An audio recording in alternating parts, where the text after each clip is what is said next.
Assalamualaikum warahmatullahi wabarakatuh. Bismillahirrahmanirrahim.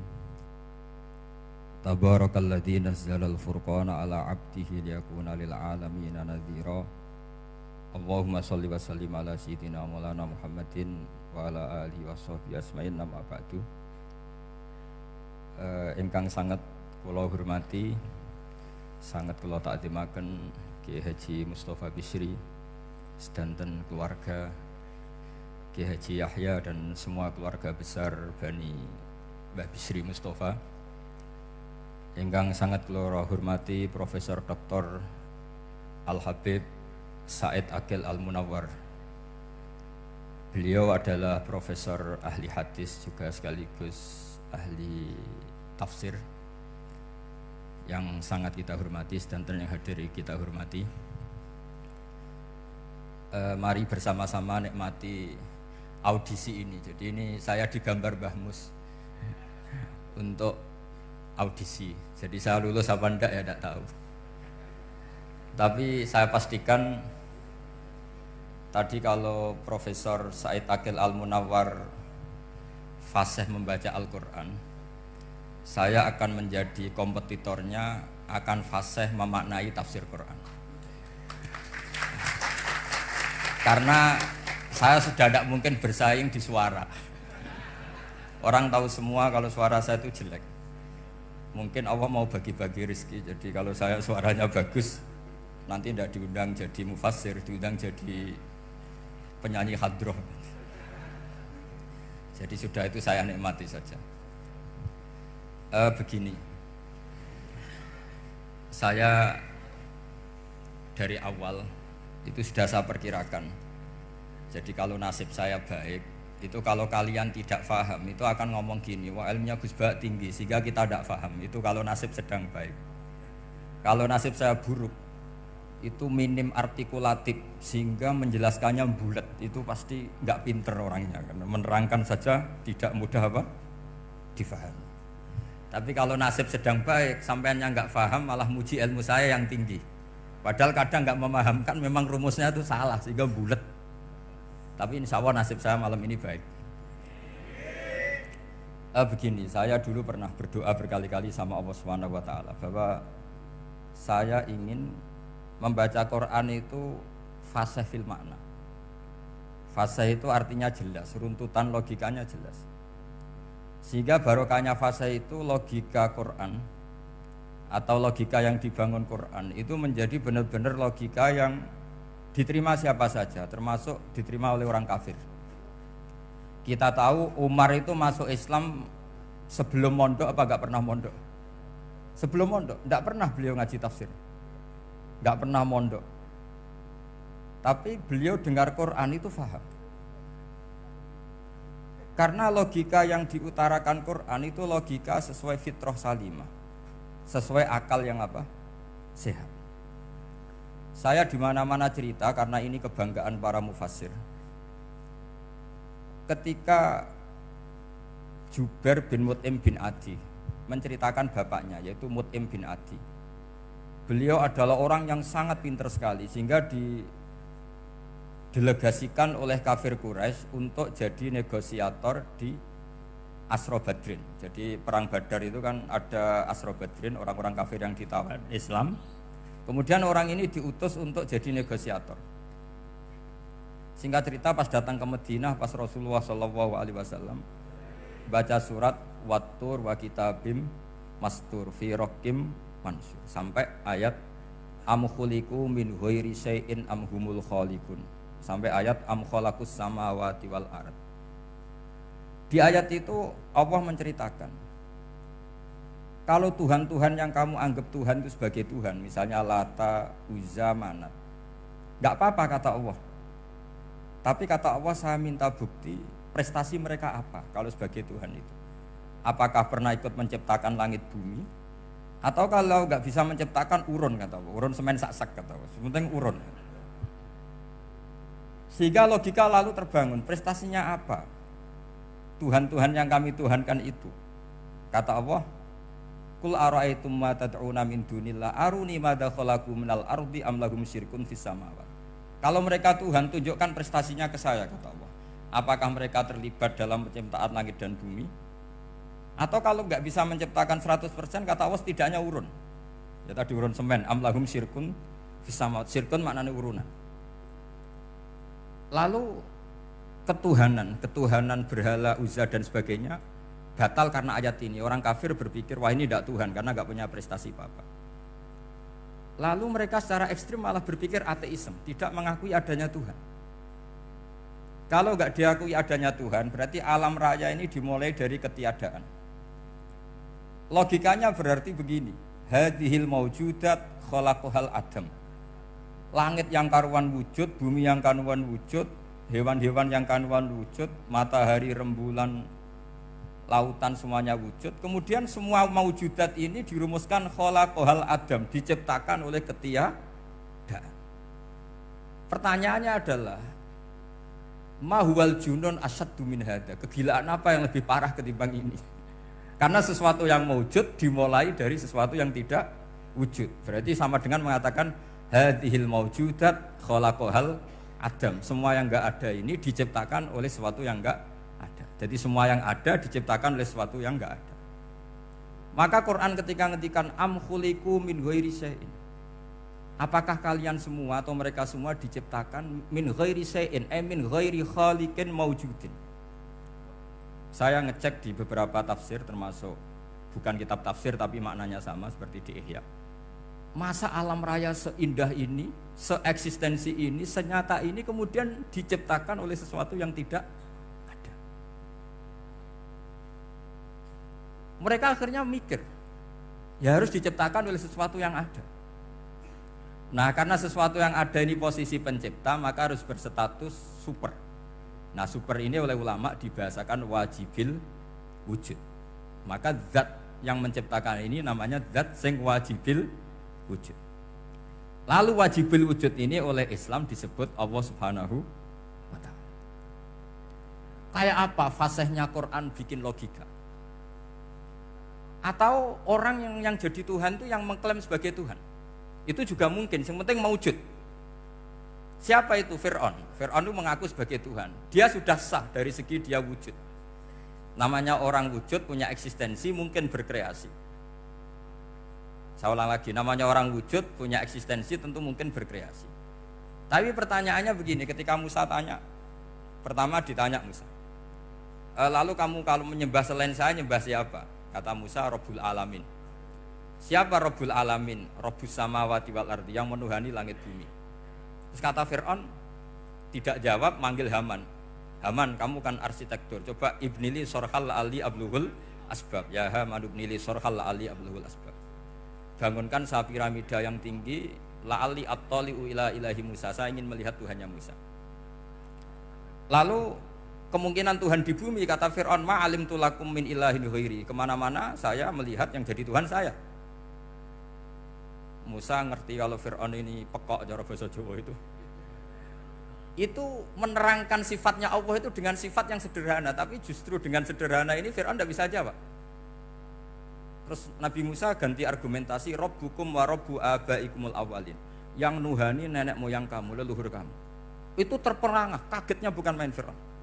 Karena para umatnya, para punggawanya lalu berpikir, kalau ini Tuhan berarti buyut-buyutnya enggak ada Tuhan, kan Tuhannya datang terlambat. Makanya Pak Jokowi kalau dituduh PKI gak terima. Saya ini lahir tahun berapa gitu. Pas ada PKI itu masih 4 tahun. Masa ada PKI balita? Ini enggak, ini ada Tuhan balita, Tuhan terlambat. Pertanyaannya adalah kalau Fir'aun itu Tuhan, lalu bapaknya, mbahnya, buyutnya Tuhannya siapa? Makanya ketika Allah disifati Nabi Musa, Rabbukum wa Rabbu abaikumul awalin, yang nuhani nenek moyang kamu, itu kagetnya bukan main. Dan semenjak itu banyak punggawa Fir'aun yang iman. Ini yang akhirnya nanti jadi waqala rajulun mu'minum min ali fir'auna yaktumu imana. Atau yang menjadi ayat waja'a rajulun min aqsal madinati yas'a. Kenapa mereka menjadi iman? Karena logika Fir'aun Tuhan itu gugur, runtuh. Bisori khil hujjah, dengan logika yang sangat transparan. Jadi ini perlu belajar tauhid. Jadi kalau sampean sudah kalah suara, jangan kalah logika. Kalau sudah kalah suara, kalah logika, jangan kalah tinggal mendengar saja kok tidak paham bangkune gitu.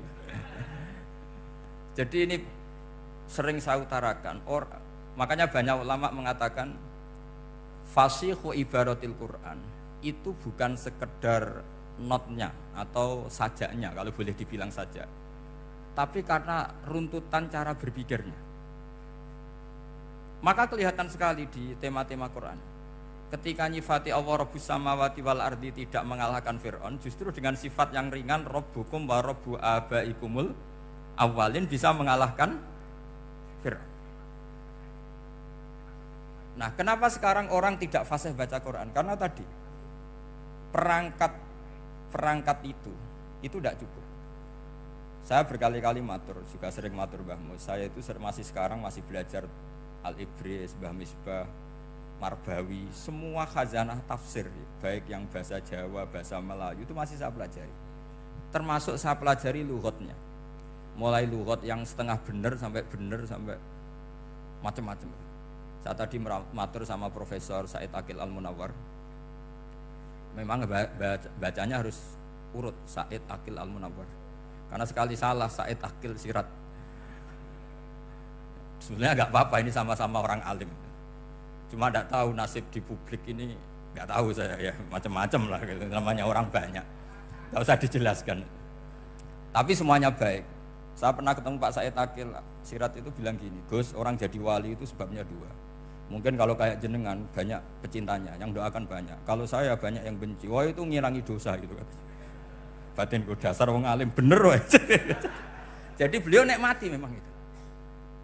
Karena mbah-mbahnya beliau itu sama dengan mbah saya yang dari keluarga Kudus. Buyut saya itu kakaknya buyutnya Pak Said Aqil. Jadi makanya jangan pernah benci orang alim. Orang alim bulet atau kayak opo itu masih saja punya alasan. Saya itu dengar Kiai Bisri, cerita Kiai Bisri itu tidak ada yang serius. Dulu ketika ada polemik haji yang mu'alim, itu orang kumpul semua di sini. Kata Kiai Bisri, sudah nunggu Mbah Fadl. Mbah Fadl sudah di rumah. Ngiranya orang itu ya Mbah Fadl rawuh dileteh. Setelah lama Mbah Fadl tidak datang. Loh Kiai Bisri, Mbah Fadl tidak datang. Lah ya di rumah. Lah mana kok tidak ada? Ya di rumahnya sendiri. Karena beliau nggak pernah bilang di rumahnya. Orang saja yang kepikiran kalau itu rumah leteh. Itu mirip seperti guyonannya Rasulullah SAW. Nabi itu kalau guyon itu tidak pernah bohong. Makanya di tiba itu disebut wayam zahu walayakulu ila haqqon. Nabi itu ya guyon, tapi nggak pernah bohong. Yang bohong kan khayal kamu. Masyhur itu ada orang sepuh sowan Nabi. Di kitab saya itu perempuan, tapi di beberapa kitab lelaki. Saya tidak tahu pastinya berapa. Biasanya ahli hadis mentahmilkan ta'addudul qissaten atau ta'addudul waqi'aten. Oke, kita bayangkan itu perempuan. Ya Rasulullah, saya ini tergesa-gesa, nanti takut kemalaman. Ini orang sepuh. Jadi jangan kamu bayangkan Nabi Suwani wong ayu nom nanti jadi hoax. Orang sepuh. Oh di sini aja, tidak usah tergesa-gesa pulang kata Rasulullah. Lah nanti gimana? Saya jalan kaki ya Rasulullah sampai kampung saya itu nanti malam. Kata Nabi, la ahmilan naki alab nidnako. Santai saja nanti tak pinjemin anaknya unta. Kata perempuan tadi, ma fa'altu bibninako. Apa yang bisa saya lakukan dengan anaknya unta? Sudah tenang saja kata Nabi. Setelah mau pulang, disiapkan unta, ya unta tua, unta layak dinaikin. Ya Rasulullah ini kok unta tua? Katanya anaknya unta. Nabi dengan santai, oh masih tua ya anak unta kata. Jadi itu menafsirkan anaknya unta cilik itu kan pikirannya kamu kan. Sebetulnya anak unta itu ya tua pun anak unta. Maka saya itu yang termasuk bangga. Nasib saya nanti insya Allah kayak Gus Mus, kayak Gus Dur. Sampai tua dipanggil Gus. Tapi saya niatnya lebih buruk. Supaya nanti kalau saya salah pantas ngijek Gus. Tapi dalam kompetisi kadang Gus itu kalah. Itu dulu di Pondok Sarang tuh kalau ke WC itu antri. Itu yang di WC didodok. Supaya cepat keluar. Ayo cepat keluar, saya Gus. Dikira teror Gus itu yang di WC menjadi takut. Yang dalam WC gak kalah, saya malah kiai. Sehingga jadi memang kacau, kalau sudah logika itu kacau. Tapi di Ihya kitab yang populer dikaji di pesantren, itu ada babnya. Qadiyat itu pengarang tentang betapa wajibnya takzim sama Rasulullah. Tapi punya bab mizahun Nabi, guyonan-guyonannya Kanjeng. Cuma Nabi seninya tadi wala yaqulu illa haqqan. Meskipun guyon itu enggak pernah bohong, itu butuh seni itu. Bohong apa guyon tapi tidak pernah bohong. Tapi umatnya ada saja yang pernah niru, ya termasuk Ki Bisri tadi. Sudah nunggu Mbah Fadl, sudah di dalam. Ketika ditunggu ternyata ya dalamnya Mbah Fadl sendiri, bukan di dalam apa? Leteh. Ada seorang raja yang gemar kawin karena orang Arab gemar kawin. Itu setiap ada perempuan cantik ingin dinikah. Nikah itu masih baik, jadi sama ndak usah anti. Soal kamu dengki sama orang poligami itu ya hasut itu namanya. Yang layak biar poligami asal ada yang mau dan siap-siap ada tambah satu hilang satu. Biasanya kan. Singkat cerita dia itu cinta sama seorang perempuan. Nah perempuan itu ditanya-tanyakan sama pemuda situ ajudan dia. Gimana saya boleh nikah itu? Jawabannya tadi kaifa tankihuha wa qad ra'aitu qabbalaha rajulun. Kok kamu nikahi gimana? Saya pernah melihat dia itu dicium seorang lelaki. Kamu itu seorang raja, masa nikahi perempuan yang pernah dicium seorang lelaki? Wah itu miso-miso raja. Udah enggak. Saya ini raja muslim soleh, masa nikahi orang yang pernah dicium lelaki? Suatu saat si pemuda ini menikahi perempuan itu. Mangkelnya bukan main, karena dia saingan sama raja, gak mungkin menang. Satu-satunya menang itu bikin hoax tadi itu. Ini cerita ini di Ithaf loh, di sarahnya Ihya. Kamu kira di cerita Alfu Yaumin wa Lailatinnya Abu Nawas, enggak, ini cerita di Ithaf. Kitab yang sangat sakral karena sarahnya apa? Ihya. Setelah nikah, maki-maki raja. Orang tidak punya harga diri, perempuan pernah dicium orang kok dinikahi. Tadri mandalikar rojul, kamu tahu siapa lelaki itu? Huwa abuha, itu bapaknya. Oh terrajan wasem, enggak ngerti gitu. Jadi apa? Kiai-kiai dulu itu rileks. Sehingga saya datang ke sini ketika diminta sama Mbah Mus. Sebenarnya enggak diminta, diperintahkan. Karena pasti pakai agak-agak otoriter gitu. Karena di atas kita, jauh di atas kita. Mbah Mun guru saya aja manggil beliau Lek. Karena kita tahu Mbah Mus punya ibu, ibunya itu binti Khalil Harun. Mbah Khalil itu, saya punya manakibnya banyak tentang Mbah Khalil Harun. Jadi beliau itu adiknya Umar Harun. Mbah Umar Harun itu dulu alim-alimnya Kiai Sarang, setelah Mbah Ghazali itu Mbah Umar Harun. Termasuk Mbah Khalil Harun yang ngaji sama kakaknya Umar Harun.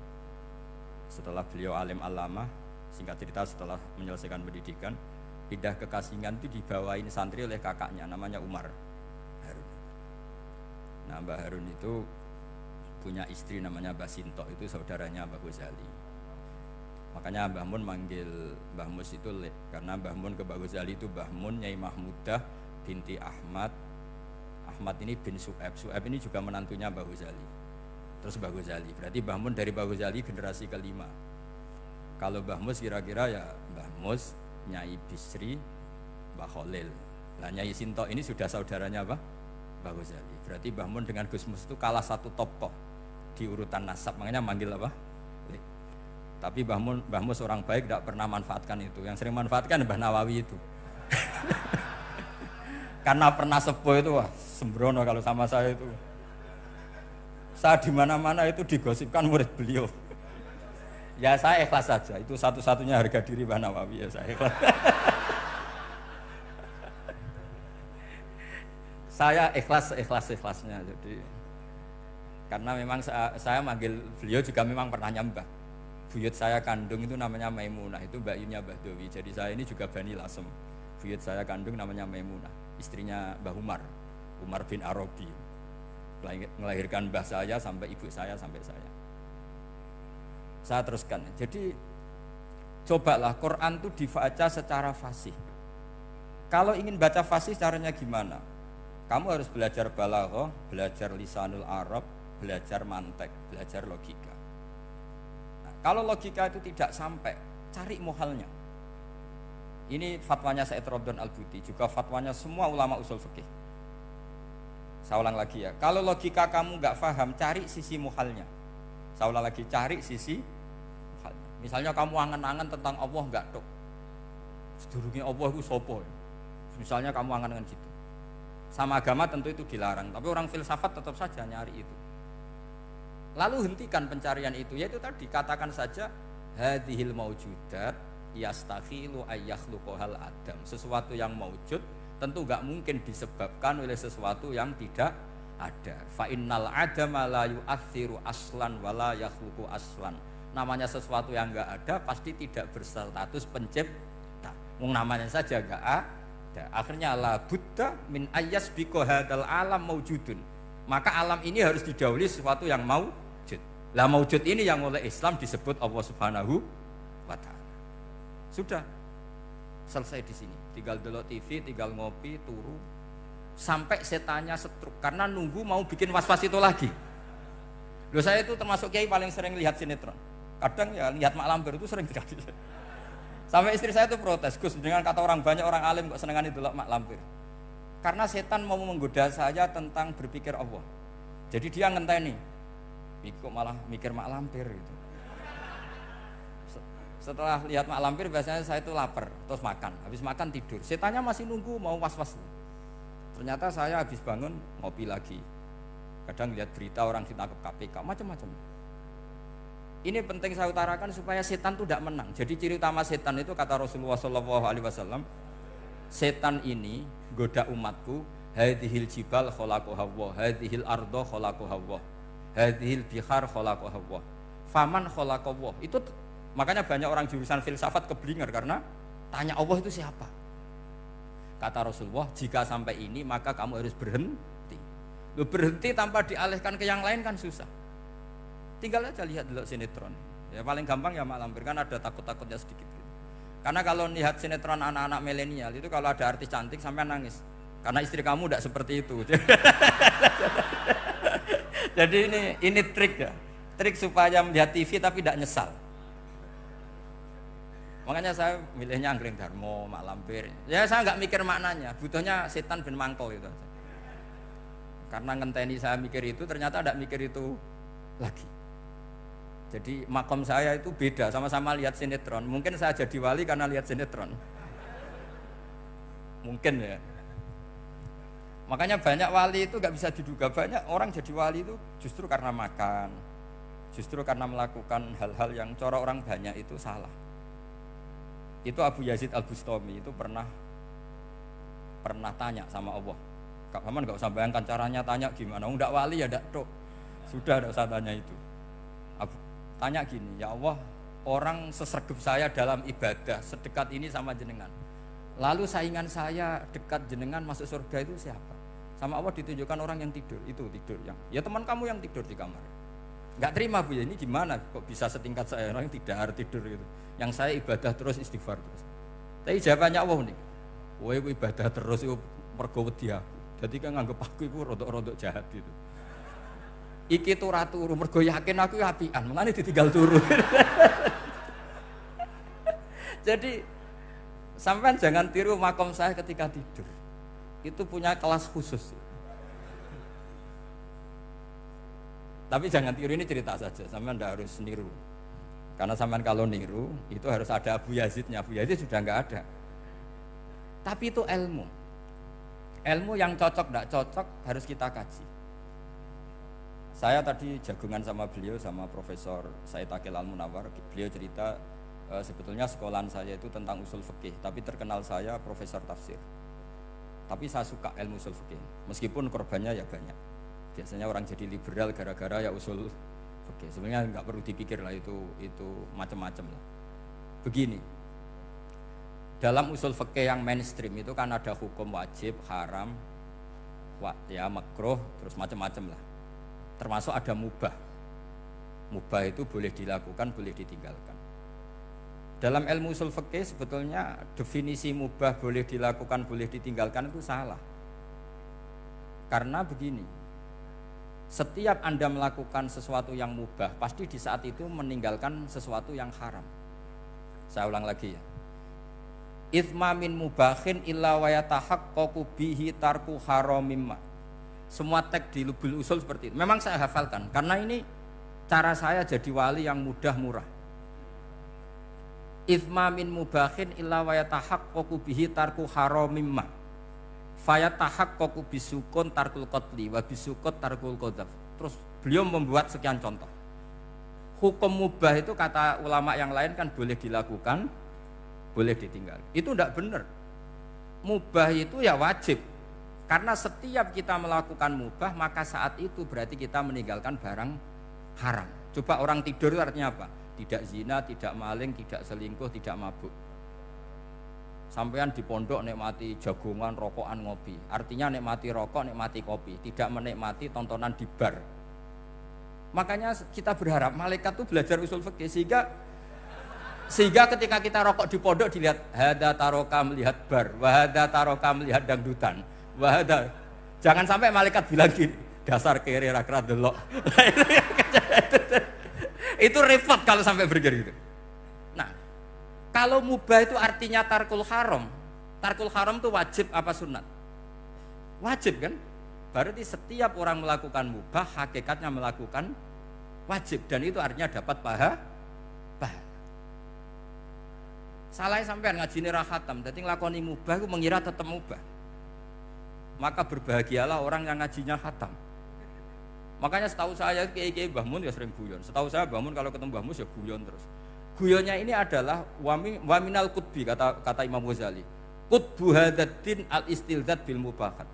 Poros agama ini pada akhirnya adalah nikmati sesuatu yang dibolehkan Allah Subhanahu. Orang itu kalau fasik, mau makan siang aja kalau nggak ditemani perempuan cantik nggak bisa makan. Mau jalan-jalan kalau nggak ditemani perempuan cantik nggak bisa jalan-jalan. Kalau kiai-kiai itu enggak. Gojlok-gojlokan wis seneng ira karuan. Dulu terkenalnya Kiai Bisri, Kiai diundang katanya mau ada menteri. Ternyata menterinya ya beliau tidak masakan tok di sini.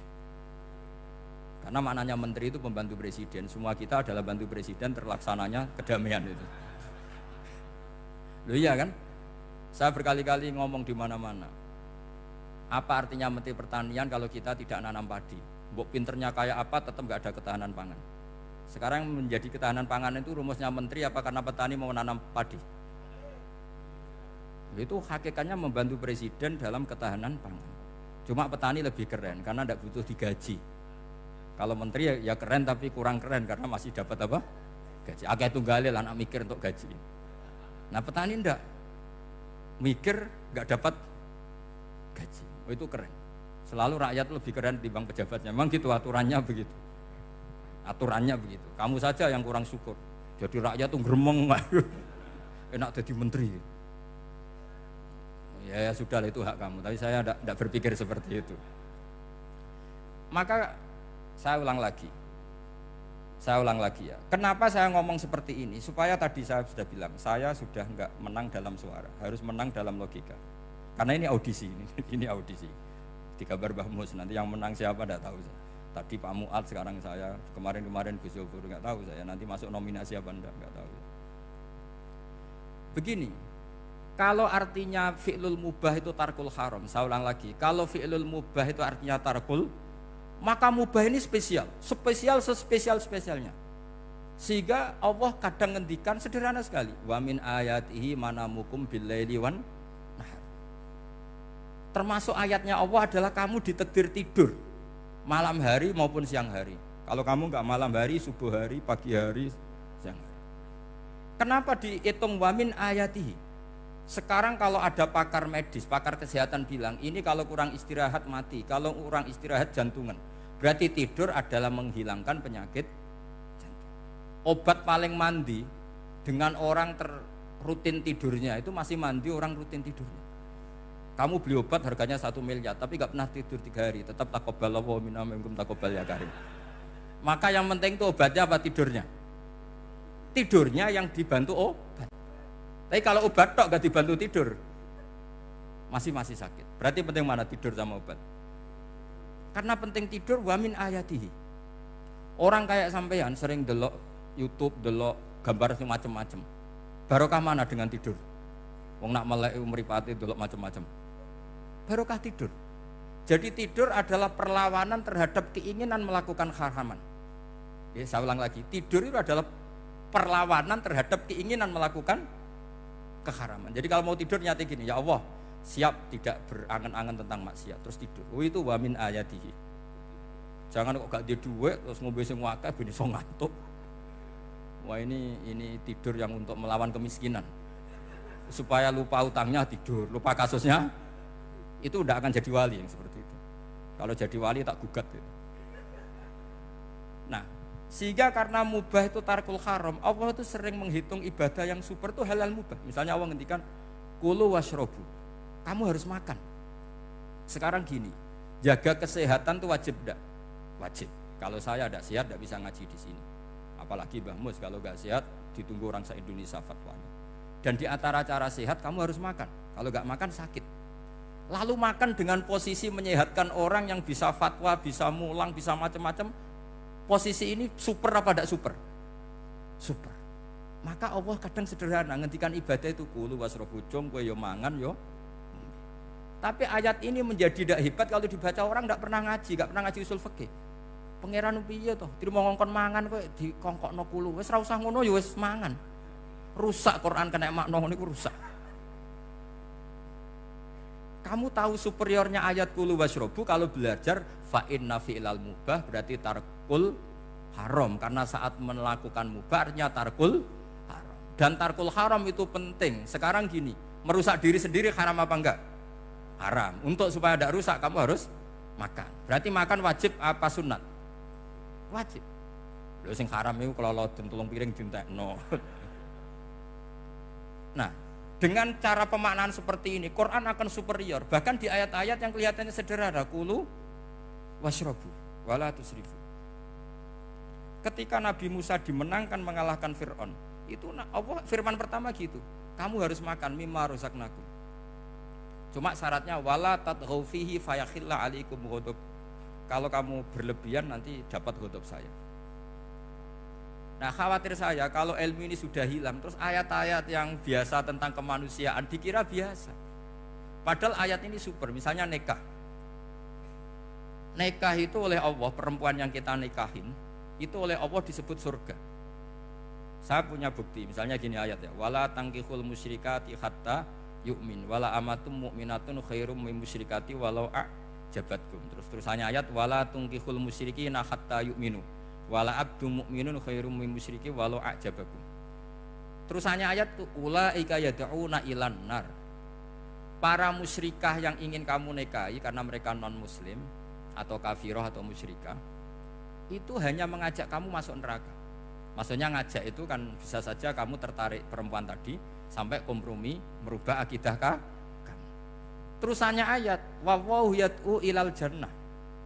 Harusnya dengan perbandingan kamu jangan menikahi musyrikah. Logika perbandingannya kan wawahu yad'u ila nikahil mu'minah.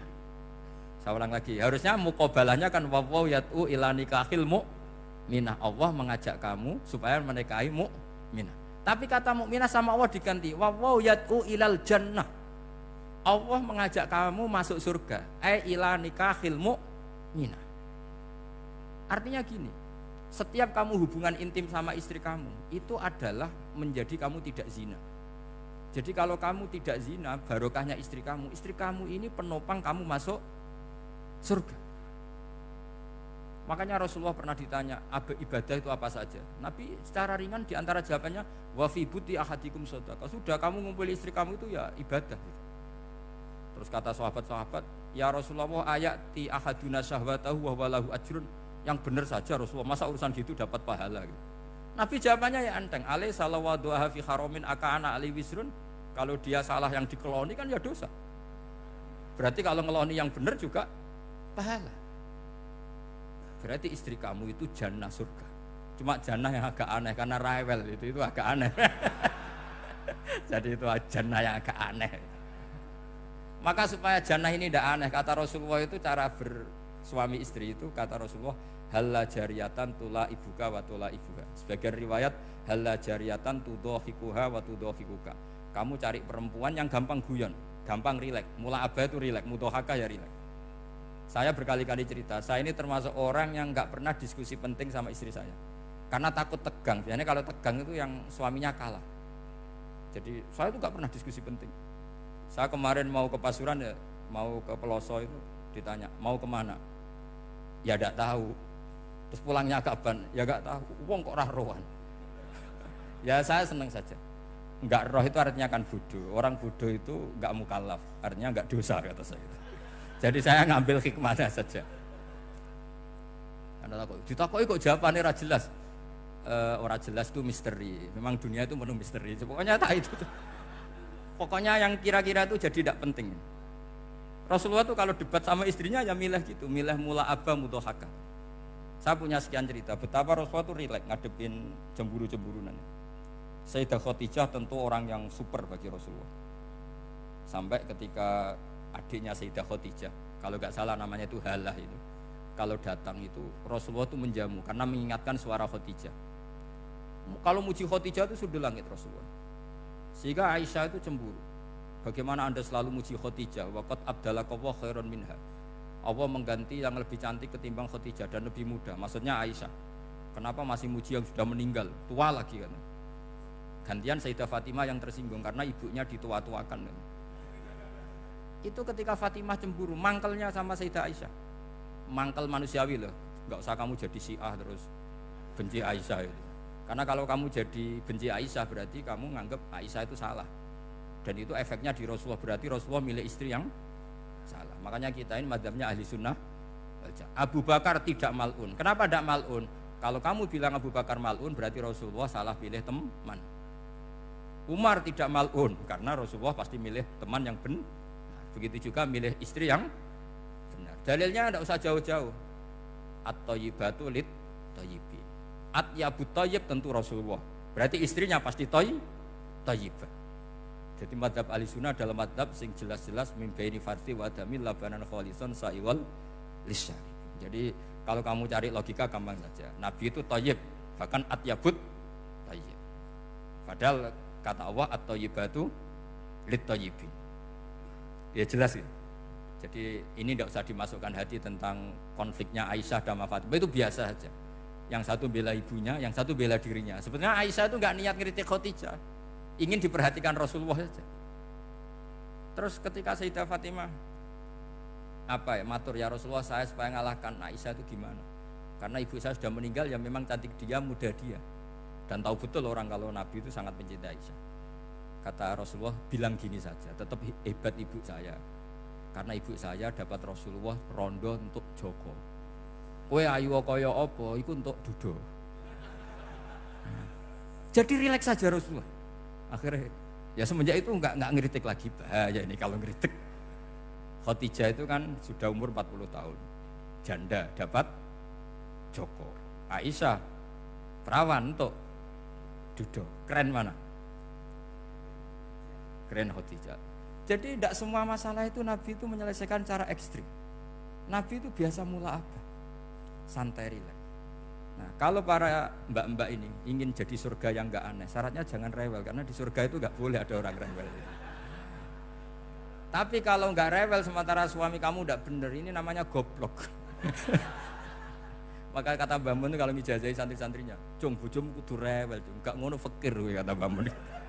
Tapi santri yang di belakang gremeng, "Iya, Mbah, nak fakir, nak jantungan mati." Makanya sering itu. Jadi di antara ulumil Quran itu ada istilah maudhi'ul mutmar mengganti maudhi'ud dhamir atau maudhi'ul lafzi menggantikan lafdan akhar. Itu memang agak jadi medel ilmu tafsir. Tapi bagi pelakunya itu menjadi gampang. Ya tadi, ketika Allah melarang nikah hal musyrikah, saya ulang lagi. Ketika Allah melarang nikah hal musyrikah, normalnya perbandingannya kan wallahu yad'u ila nikahil mu'minah. Tapi sama Allah digenti, wallahu yad'u ilal jannah. Itu menunjukkan bahwa nikahul mukminah adalah al jannah. Karena kamu hubungan intim ya ibadah, diwamuk kowe sabar ya ibadah, nafakoi ya ibadah, neng-nengan kejahatan senjata juga ibadah. Seru Bang, neng-nengan itu seru. Karena memang di antara sistem tubuh kita itu butuh masa-masa jeda. Itu mari cerdas. Karena tubuh kita ini tidak hanya butuh seneng, tapi juga butuh susah.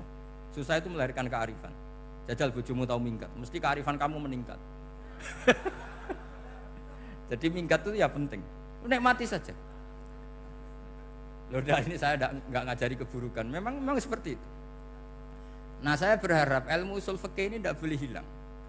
Karena dengan ilmu usul fikih kita tahu mubah adalah tarkul haram dan tarkul haram adalah wajib. Maka Allah sering sekali membicarakan sesuatu yang mubah itu superior.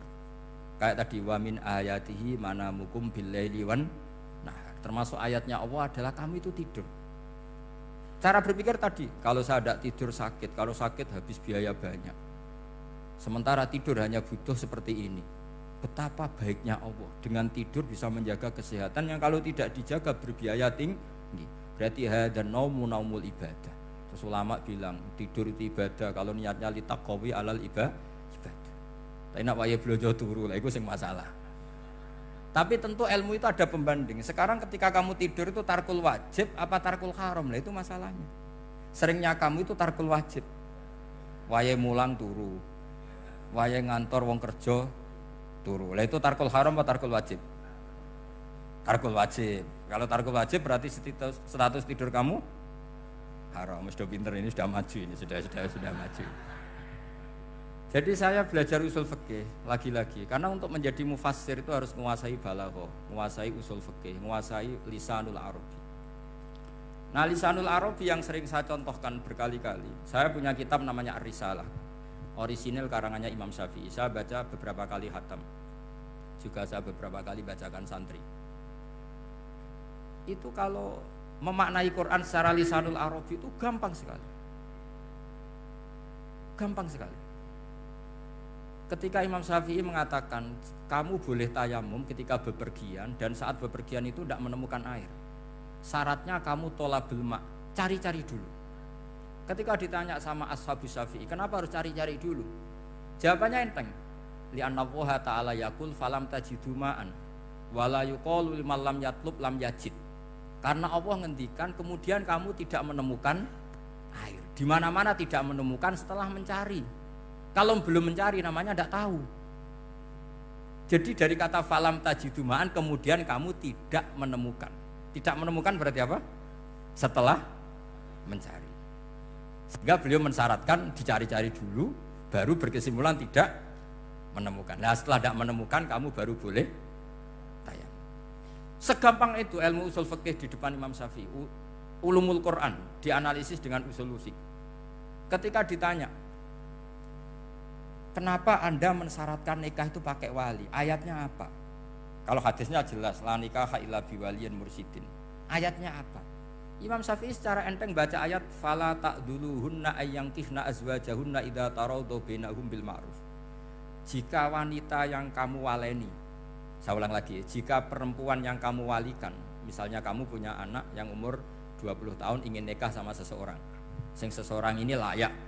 Ya misalnya kiai ya apal alfiyah. Tadi kata Mbah Mus itu muridnya Mbah Khalil itu alfiyah diwolak-walik apal.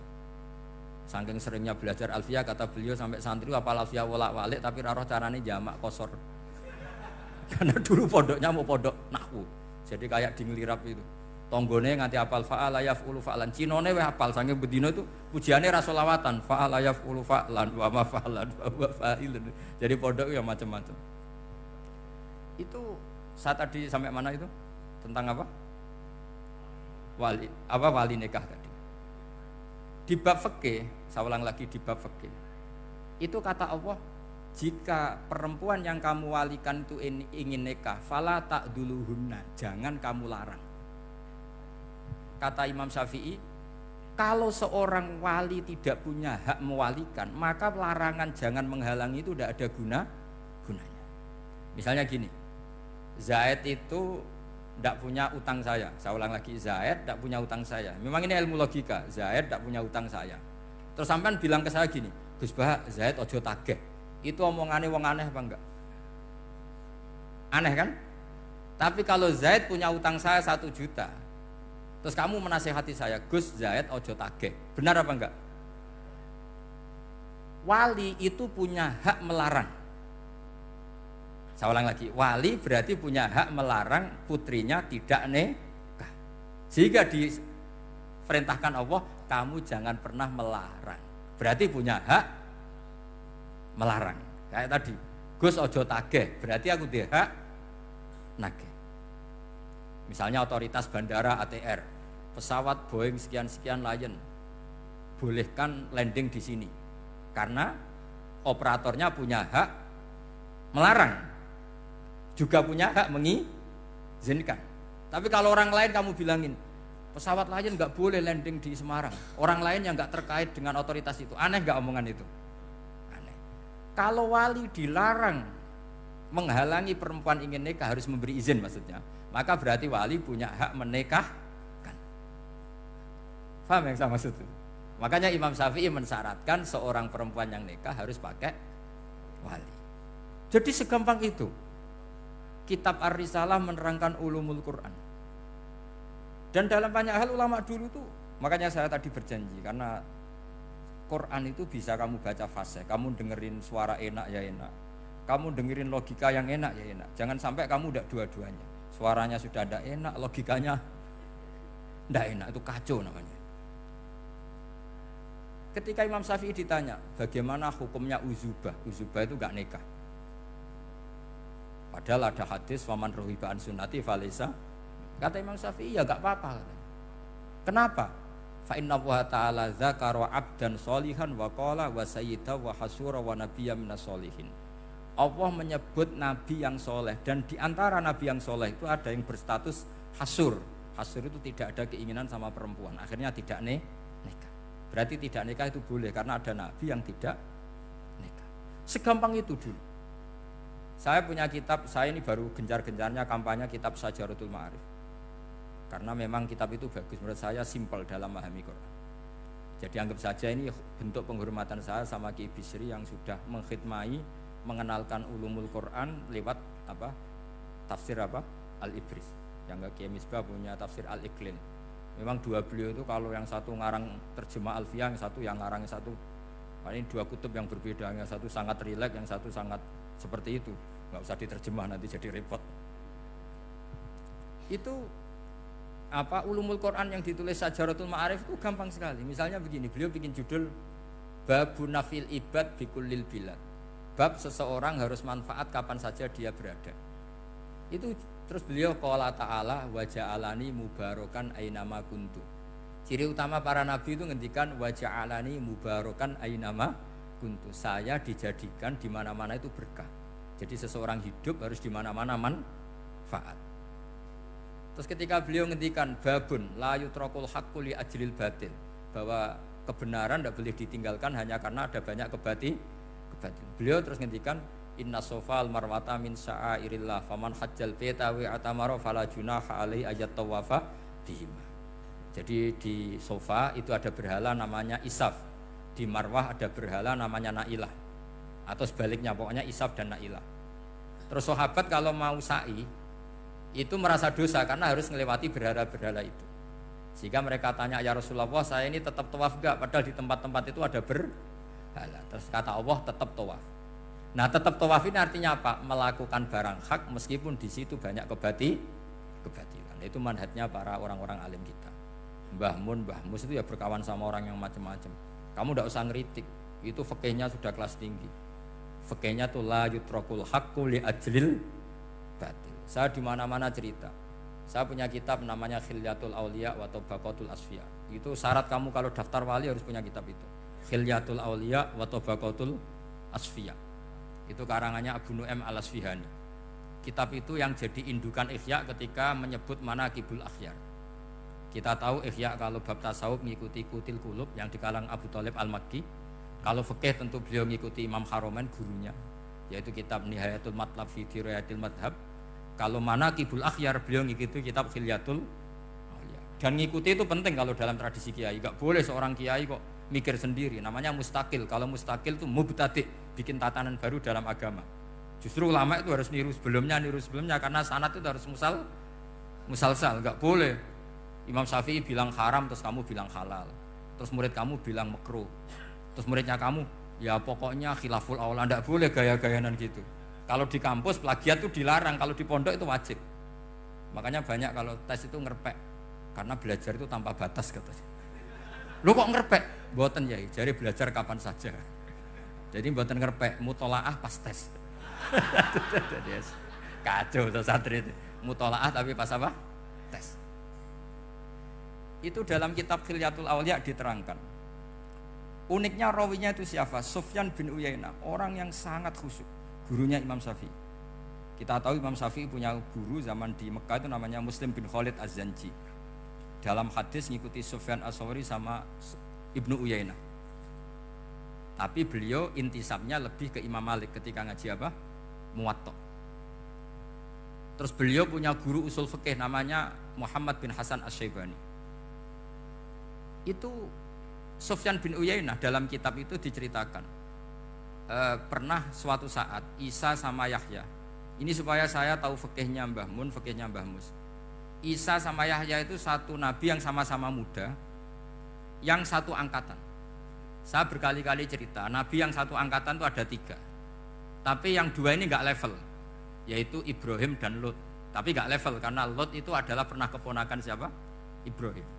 Musa dan Harun, tapi Harun itu enggak levelnya Musa karena dia jadi nabi berdasar proposal Nabi Musa. Jadi Nabi Musa itu alsak, agak pelat. Sehingga beliau kalau menjelaskan kesulitan terus pakai jubir. Makanya kemarin-kemarin itu ada wali yang kalau ngomong pakai apa? Jubir. Akhirnya Nabi Musa ngendikan apa? Waj'alli waziran min ahli Haruna akhi usdud bihi azri wa asyrikhu fi amri. Ya Allah, saya ini lisannya agak pati fasih. Tolong Harun sing huwa afsahu minni lisanan. Yang lisannya lebih fasih tolong jadikan nabi. Sama Allah dituruti, Harun jadi apa? Nabi. Tapi yang dapat wahyu Musa, jadi dia hanya jubir. Makanya seangkatan tapi tidak level. Yang seangkatan level itu hanya Yahya dan Isa. Nabi Isa kita tahu berstatus wa yukallimun nasa fil mahdi wa kahla. Jadi mulai kecil sudah pinter. Nabi Yahya ya gak kalah keren. Ya Yahya khudil kitab bi quwwah wa atainal hukma sabiyya. Ketika kecil sudah pinter. Jadi ini rivalitas dalam ilmu. Makanya khilaf itu penting. Jangan gontok-gontokan berarti ra tau ngaji. Khilaf itu penting. Nabi Yahya itu kalau jalan-jalan sampai Nabi Isa, itu yang Nabi Yahya mesti tanya, aina khiyarun nas, rumahnya orang baik mana? Saya mau nginep di situ. Mesti tanya gitu kalau di satu perkampungan yang beliau-beliau sedang jalan-jalan. Tapi kalau Nabi Isa tanyanya aneh, aina syirarun nas, wong sing elek-elek manggone nang ndi? Akhirnya ini kan terjadi debat, tapi karena sama nabinya ya ndak debat kusir terus kubu-kubunan kosong berapa sama kosong berapa, ndak, ini sama ya sama-sama kosong-kosong, sama-sama orang ikhlas itu kosong-kosong. Sama lama terus debat kecil. Kenapa kamu tanya aina khiyarun nas? Mana orang-orang baik? Jawabnya Nabi Yahya, ya kumpul orang baik itu enak, nyaman, teduh, enak lah. Nah kamu kenapa kok tanya mau nginep di aina syirarun nas? Ana nabiyun, ana tobibun, udawil mardu. Saya ini dokter, nabi itu dokter. Di mana-mana dokter menyembuhkan yang sakit. Kalau Anda peneliti penyakit, cari daerah yang banyak endemik penyakit apa yang daerah sehat? Daerah yang kena endemik penyakit. Tapi problemnya Anda sendiri berpenyakitan, kalau ke situ tambah nemen. Ya, itu. Ya sama, kalau kamu kira-kira tidak kuat ya jangan kumpul orang yang seperti itu. Kamu tidak kuat kan, malah katut. Tapi fikih-fikih kiai-kiai kita, guru-guru kita, berteman orang macam-macam tenang saja.